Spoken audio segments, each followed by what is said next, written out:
चुगलीबाज ननद। रितु और अभय की हाल ही में शादी हुई है और ससुराल में रितु की सास पूनम, ससुर बंसीलाल और ननद शगुन होते हैं। ननद के कान बड़े ही तेज होते हैं। आइए देखते हैं कि कैसे। अरे रितु बहू, आज ना राजमा चावल बनाना और साथ में अचार पापड़ भी। नहीं, मैं राजमा चावल नहीं खाने वाली। मुझे तो कड़ी चावल खाना है। बड़े दिनों से खाने का मन कर रहा था माँ। बनवा दो ना भाभी, आप बना दोगी ना? क्यों नहीं शगुन, ज़रूर बनाऊंगी। ठीक है रितु बहू, जाकर कड़ी चावल ही बना दे फिर। अभय के पापा को भी बहुत पसंद है कड़ी चावल। रितु रसोई में जाती है और मन में खुद से कहती है, ओफो यार, मैं तो शादी की बात की फर्स्ट दिन से ही ब्लैंक हो गई हूँ। चावल उबालने आते हैं सिर्फ मुझे, लेकिन कड़ी बनानी तो नहीं आती। क्या करूँ? हाँ, मम्मी को ही फ़ोन लगाती हूँ, वही मेरा हेल्पिंग हैंड बन सकती है अभी इस वक्त। रितु अपनी माँ को फ़ोन लगाती है और कड़ी बनाने की पूरी रेसिपी जान लेती है और ननद शगुन रसोई के बाहर छुपकर खड़ी होकर कान लगा के सब कुछ सुन लेती है और देखती है। अच्छा जी, तो ये मैडम शॉर्टकट अपना रही हैं। अभी बताती हूँ। शगुन सीधा जाकर अपनी माँ पूनम को चुगली करती है। माँ आपको पता है, रीतू भाभी को तो कड़ी तक बनानी नहीं आती। उन्होंने अभी अपनी माँ को फ़ोन लगाया है और सारी रेसिपी की इन्वेस्टिगेशन की है। अच्छा, ऐसी बात है क्या? अरे पर तो उसमें क्या हुआ? नई शादी हुई है, आजकल की मॉडर्न लड़कियों को चूल्हा चौका करना आता नहीं ना इतना। पूनम बात को हल्के में लेती है और शगुन मुंह टेढ़ा कर लेती है। फिर अगले दिन जब रात में शगुन पानी का जग लेने के लिए उठती है, तभी अभय और रितु के कमरे से गुजरते वक्त वो रुक जाती है और उनके कमरे के दरवाजे पर अपने तेज कान लगाते हुए सारी बातें सुन लेती है। लेकिन वहाँ कितनी ठंडी होगी ना। ऊपर से भी ठंड का मौसम भी शुरू हो गया है। हाय, मैं तो बहुत एक्साइटेड हूँ। तुम्हें पता है रितु, जब से मैंने तुम्हारे मुंह से शादी की आवाज़ सुनी है, तब से मैं तुम्हारे हनीमून के सपने देख रहा हूँ। हम दोनों की स्विट्जरलैंड की ट्रिप एकदम अमेजिंग होगी, देखना स्वीटहार्ट। हाँ भाई, अबे थैंक यू सो मच, मेरी लाइफ इतनी सारी खुशियों से भर देने के लिए। तुम वर्ल्ड की बेस्ट पति हो और तुम वर्ल्ड की बेस्टेस्ट पत्नी हो। अपनी बहन को तो आज तक मेले में नहीं ले गए और अब अपनी बीबी को सीधा स्विट्जरलैंड। नॉट फेयर भैया, नॉट फेयर। शगुन रात के 11 बजे बंसीलाल और पूनम के कमरे में जाकर पूनम से रितु और अभय की चुगली करती है। क्या? हाँ माँ, वो दोनों विदेश में स्विट्जरलैंड जाने की तैयारियां कर रहे हैं। कह दे रही हूँ मैं आपसे माँ, ये रितु भाभी ना भैया को चूना लगा के रहेगी। हाव भाव सही नहीं लग रहे मुझे उनकी। अरे आपको पता भी है स्विट्जरलैंड जाने में लाखों रुपए लग जाते हैं। कितना ज्यादा खर्चा होता है। ए भगवान, शगुन बेटा ठीक है ना, अब नई नवेली जोड़ी है, उतनी ही उन दोनों की वो क्या कहते हैं, प्राइवेसी। वो भी मिल जाएगी दोनों को, एकांत में समय बिता पाएंगे ना पति पत्नी। और तो मेरा इतनी रात गए हमें ये बताने के लिए उठाया, कैसी बेटी हो तुम। अरे घर में भूतनी की तरह भटकना बंद करो बेटा और अपने करियर पर ध्यान दो। आप तो बस घोड़ी बेचकर सोते रहिए और पड़ोसी तक को सुनाई देना इतने हाई वॉल्यूम के खर्राटे मारते रहिए। शगुन वहां से चली जाती है। फिर एक सुबह जब शगुन आंगन के पौधों को पानी डाल रही थी, तभी वो देखती है कि रितु अपने भाई को घर के पीछे की गेट पर कुछ पैसे दे रही है। वाह, मतलब अभी ये मैडम मेरे भैया की कमाई अपने मायके वालों पर लुटा रही है। इसका तो मैं फोटो खींचूंगी और माँ को दिखाऊंगी। शगुन रितु और उसके भाई का फोटो खींचती है और घर के अंदर जाकर पूनम को वो फोटो दिखाती है।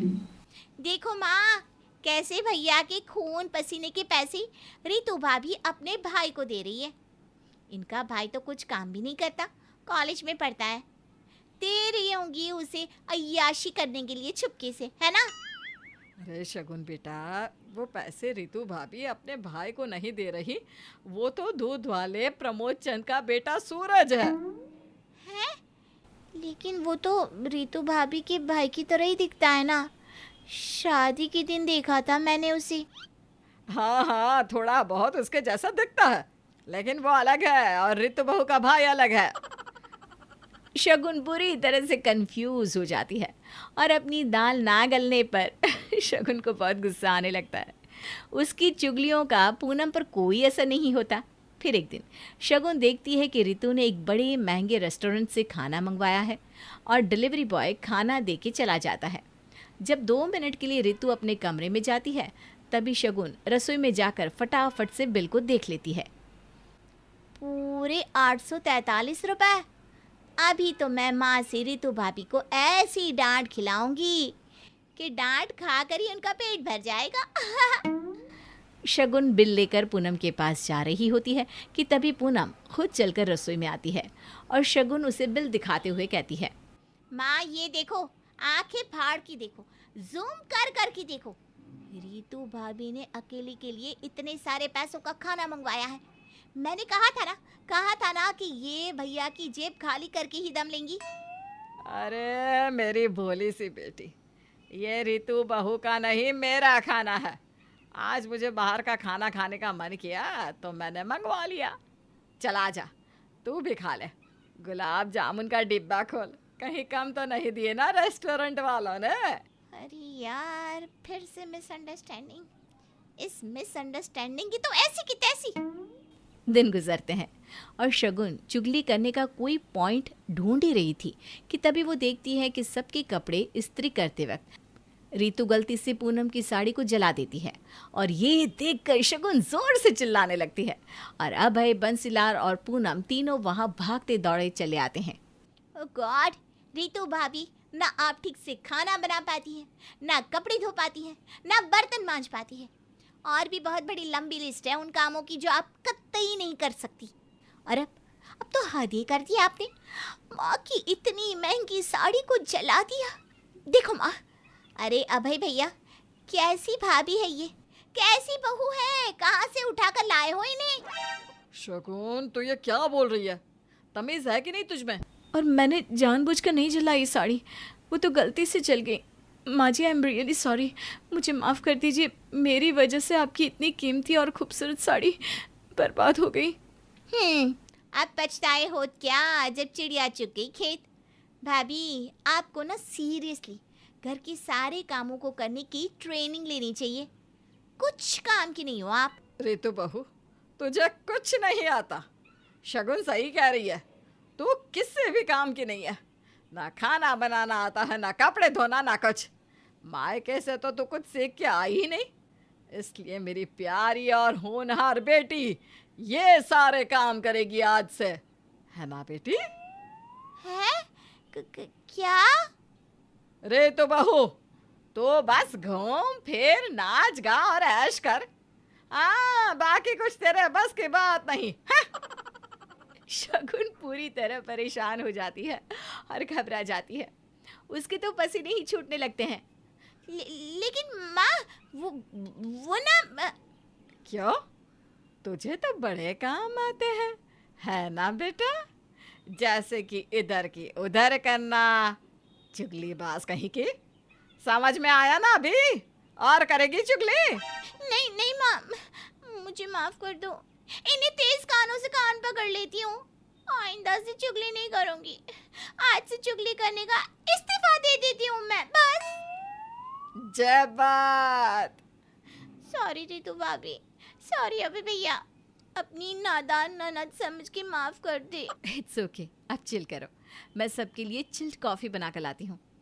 वो तो मैं अच्छी बना ही लेती हूँ, बाय गॉड। इस तरह चुगलीबाज ननद शगुन अपनी गलती स्वीकार करती है और चुगली करना बंद कर देती है। कैसी लगी आपको ये कहानी? कमेंट सेक्शन में ज़रूर बताइएगा।